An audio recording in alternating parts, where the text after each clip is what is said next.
നമസ്കാരം. ശ്രീരാഗം രുചിക്കൂട്ട് യൂട്യൂബ് ചാനലിലേക്ക് എല്ലാവർക്കും സ്വാഗതം. ഇന്ന് നമ്മൾ ഇവിടെ ഉണ്ടാക്കുന്ന വിഭവം പഴംപൊരിയാണ്. നമുക്ക് എല്ലാവർക്കും അറിയാം പഴംപൊരി എങ്ങനെയാണ് ഉണ്ടാക്കുന്നതെന്ന്. എന്തായാലും നല്ല സോഫ്റ്റായിട്ടുള്ള പഴംപൊരി നമുക്കിന്ന് ഉണ്ടാക്കാം. ഞങ്ങളുടെ ഈ ചാനൽ സബ്സ്ക്രൈബ് ചെയ്തിട്ടില്ലെങ്കിൽ ഒന്ന് സബ്സ്ക്രൈബ് ചെയ്യുക. അതുപോലെ തന്നെ നോട്ടിഫിക്കേഷൻ കിട്ടാൻ വേണ്ടി ബെൽ ബട്ടൺ അമർത്തുക. വീഡിയോ ഇഷ്ടപ്പെട്ടാൽ ലൈക്ക് ചെയ്യുക, കമൻറ്റ് ചെയ്യുക, ഷെയർ ചെയ്യുക.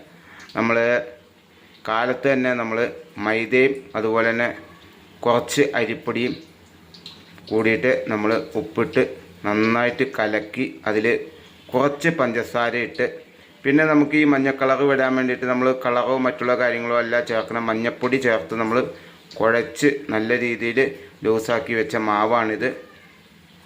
പിന്നെ നമ്മൾ പഴം, നല്ല പഴുത്ത പഴമാണിത്. പഴുത്ത പഴം നമ്മൾ ഏകദേശം ഒരു പഴം 3 ആയിട്ട് മുറിക്കുക അല്ലെങ്കിൽ 2 ആയിട്ട് മുറിക്കുക ചെയ്യുക. ആ പഴം കുറച്ച് നമ്മൾ മുറിച്ച് വെച്ചിട്ടുണ്ട്. പിന്നെ അതുപോലെ തന്നെ നമ്മുടെ ചട്ടിയിൽ ഇതാ നമ്മുടെ ആ പഴംപൊരിക്കുട്ടൻ അടിപൊളിയായിട്ട് ഇതേ നാടൻ ശുദ്ധമായ വെളിച്ചെണ്ണയിൽ ഇത് ഇങ്ങനെ കിടന്ന് പൊരിയാണ്. പൊരിച്ച് അടിപൊളിയാവണ്. എന്തായാലും നമുക്ക് ഈ പഴംപൊരി തിന്നാൻ കൊതിയാവുന്നുണ്ട്. എന്തായാലും നമുക്ക് ഉണ്ടായി കഴിഞ്ഞിട്ട് തിന്നാം എന്തായാലും. അപ്പോൾ എന്തായാലും നമ്മുടെ ഈ വീഡിയോ ഇഷ്ടപ്പെട്ടാലൊന്ന് ഞങ്ങളുടെ ചാനലൊന്ന് ലൈക്ക് ചെയ്യണം, അതുപോലെ തന്നെ കമൻറ്റ് ചെയ്യണം, ഷെയർ ചെയ്യണം.